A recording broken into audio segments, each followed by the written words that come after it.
In Eric King's more later book, he says to tell the Family Dog 64 by the color of blue if it matches the postcard. The theory being that postcards are printed with the poster in the beginning. They were mailed out or passed out at previous shows, and if they match the poster, then you should be able to distinguish the first printing. But if you look at the blue on here, you compare it to, this is the first printing right over here. This is the second printing right over here. You can tell the difference in the blues. The blues are very, very similar for first printing and second printing. On other printings, of which these are examples, you can tell that the blue is darker, in this case substantially darker. So there's a variety of blues. I do not know if matching it to the postcard, well obviously matching it to the postcard on this particular poster, it just is simply not effective. The other thing that happens with posters is that sometimes the color changes because of toning on the paper. The paper might get darker from general age, sunlight, whatever. And so the color, so not always the color is sometimes different than when you see it. I also think that you should be able to tell looking only at the poster yourself. I don't know if it's realistic to expect everyone to have a set of postcards matching their posters in order to be able to tell what the particular item printing is of a particular item in their collection. So what I'm going to show you next here is some proof sheets and some printing plates of later printings, just to kind of show you the kind of materials we're going to be looking at. The things I consider, what I'm looking for is valid, tangible, examinable evidence to illustrate the difference between first printings and later printings using whatever material there is available. I think proof sheets, film, printing plates, records, printing records, and other material are solid material. I also would accept contemporaneous notes written at the time. However, there doesn't seem to be any contemporaneous notes of what happened during this period of time. Here we have several different posters, several different printings of this poster, but sometimes these are correct, sometimes they are not. For example, these are from a later printing, and you can tell it was printed with 52, Family Dog 52, Family Dog 64. In this period of Family Dogs, the posters were printed with the proof sheets, but when the reprints were usually printed two posters up on one sheet. This is the blue sheet right here. As you can see, there's a printing plate right here, which I hope you can see. It's kind of hard to tell, but we're doing the best we can. And here's a proof sheet that was taped. It's the actual proof sheet taped to this plate. The printers frequently kept proof sheets in case they had to rerun things to make sure the job was right. If it was a question on whatever. In this particular case, we can see, however, that this printing none of these survived that I know of, because this is a blue over the green, and I've never seen another copy like this.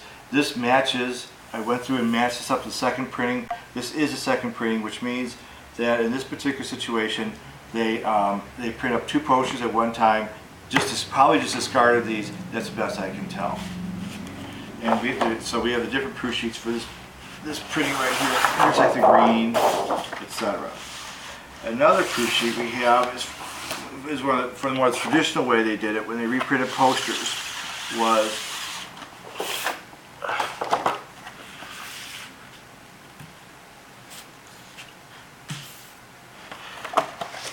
this one right here, which is a double, which shows the poster being printed. I have several of the printing plates. This is a little messy, sorry. For example, here's the red and blue, red over the blue, the printing plate, just the red, etc. This one here is more complete.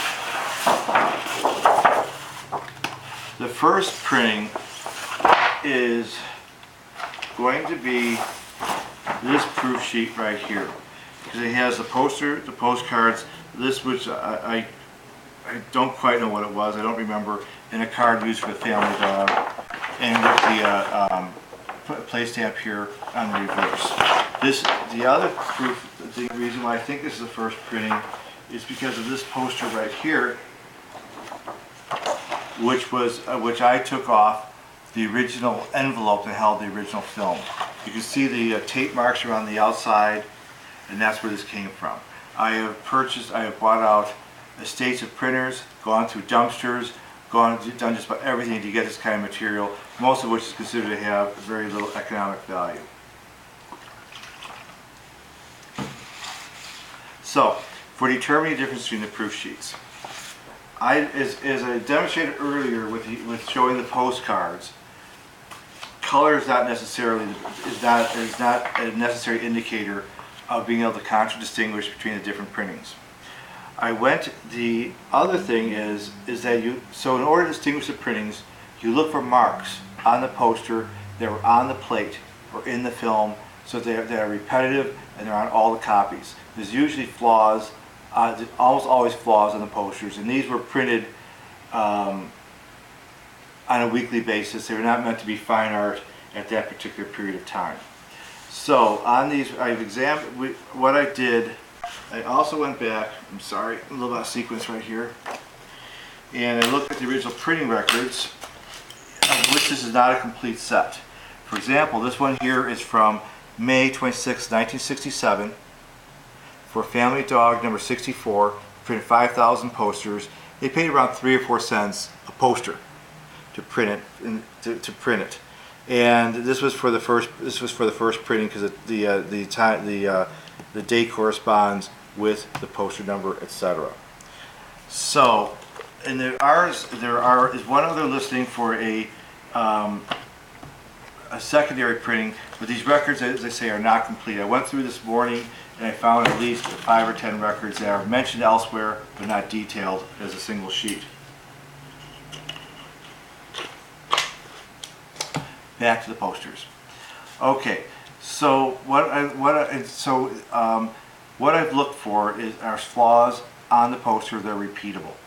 For example, on the second printing poster here, and I went through and matched this up with others